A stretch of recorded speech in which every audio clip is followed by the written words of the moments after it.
You see this? This is chocolate. Oh, look at my hands. I am so disgusting. My actions aren't the actions of my best self.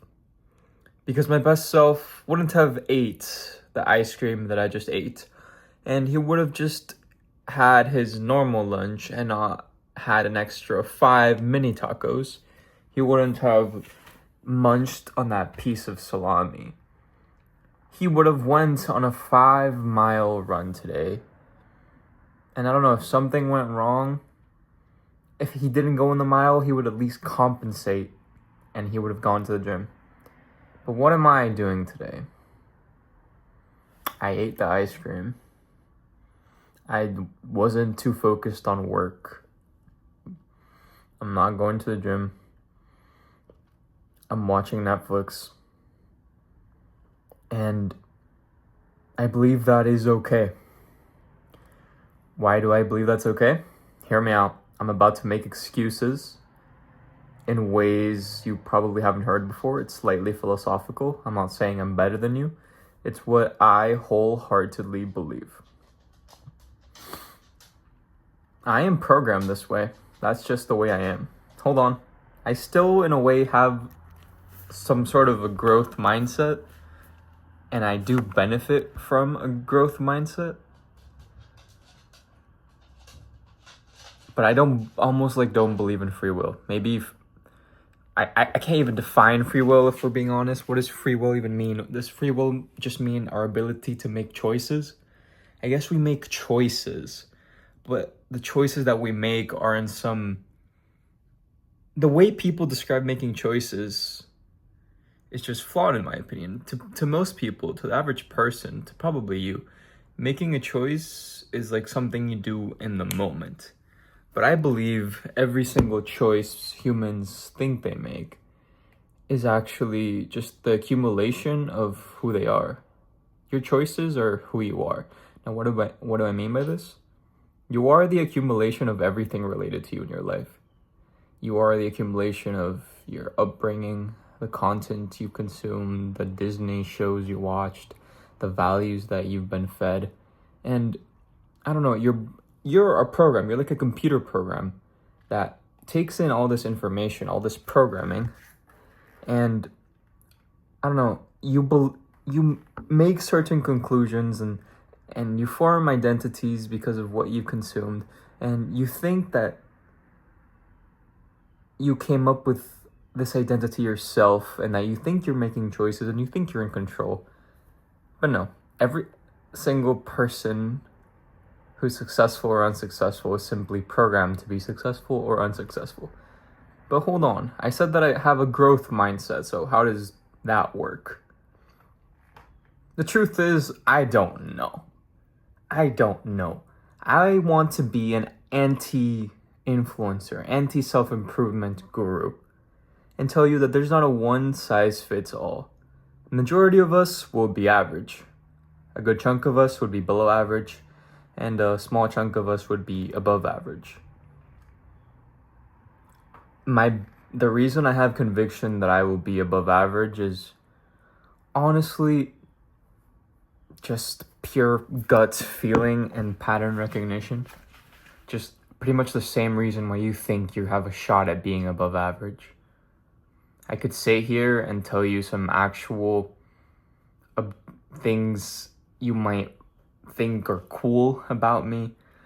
I feel like just me speaking about these topics makes me different in a way, but it's not enough.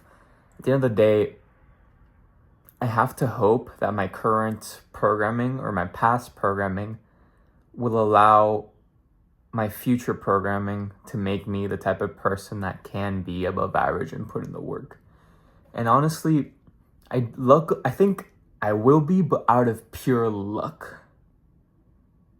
Why will I be a person that is successful and disciplined out of pure luck? Because for the past year, my baselines for habits have gone up. Now, what do I mean by this? A year ago, I would stay in bed and do nothing all day. Today is a bad day, and I worked a little. I'm gonna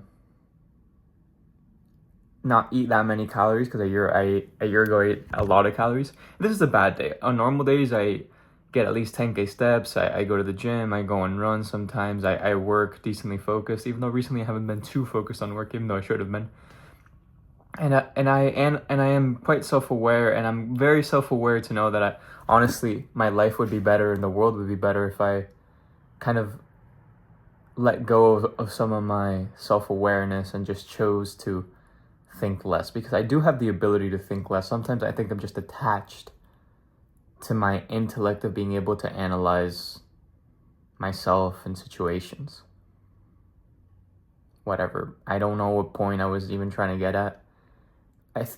Over time, I've gotten better. It's gotten slowly, and I've been able to do this partly, not fully, but because I've allowed myself to not suffer for these bad days that I'm having. I think at the end of the day, let me not overcomplicate it. It's easier to do work when you're motivated. It's easier to put in the work when you're motivated, but that doesn't change the fact that discipline is the best thing you can have, because you got to do the work when you don't feel like it. Whatever. Discipline is just a form of motivation. Motivation is just the reason why you do something. If you go to the gym when you don't feel like it, your motivation is discipline. So you can't say discipline is better than motivation, because discipline is a form of motivation. And to even be disciplined, you need motivation. Okay. Again, I went on a tangent and I don't remember what the heck I was talking about. But over time, I'm getting better, and it's because I allow myself to have these bad days and not suffer. I analyze, I change my mood, and over time, I'm learning more and more. Right now, society won't validate my ideas and myself because I'm not rich yet. I don't have a ton of followers. I'm getting better little by little. Maybe it'll take 20 years, but I'm doing it sustainably. I believe if I don't take it this slow, then I might just end up totally miserable. But I'm on my way. I'm so close to hitting one of my goals for this year. Normally, I haven't hit any New Year's resolutions, but this year, I hit my first one, which was a couple months ago. I hit my first one, which was run 3 miles in a row. And that's not impressive at all, but for me, I used to be super fat, even though I'm still fat now. I used to be super fat, so running 3 miles was crazy. The next one is be less than 200 pounds by July 1st. Today is June 20th, 21st. I'm 206, even though today I ate ice cream and a lot. I don't know, tomorrow might be more. I can maybe eat 600 more calories today, and I should be fine. Little by little, I'm improving, and that's how you gotta do it too. I talked a lot about myself. If you're still watching, I'm surprised, because people are inherently selfish and only care about themselves. Not shaming you for it. That's just the way we all are. I don't know. So apply my understandings, my lessons into your life. Program yourself. Allow the limited free will that you may or may not have to program you to change over the long term. We all want quick fixes. We all want results fast, and we know we won't get them. And even though you might logically agree that it's true that you won't get results fast, you're still going to chase results fast. Me saying this doesn't mean anything. All I can do in one mere simple stupid video is plant seeds in your head. Maybe encourage you to take a super small action step, because your limited free will or limited willpower that you do have allows you to go on a 1-minute walk or to do a single push-up. God bless you. If you believe in love, then you already believe in God, because God is love.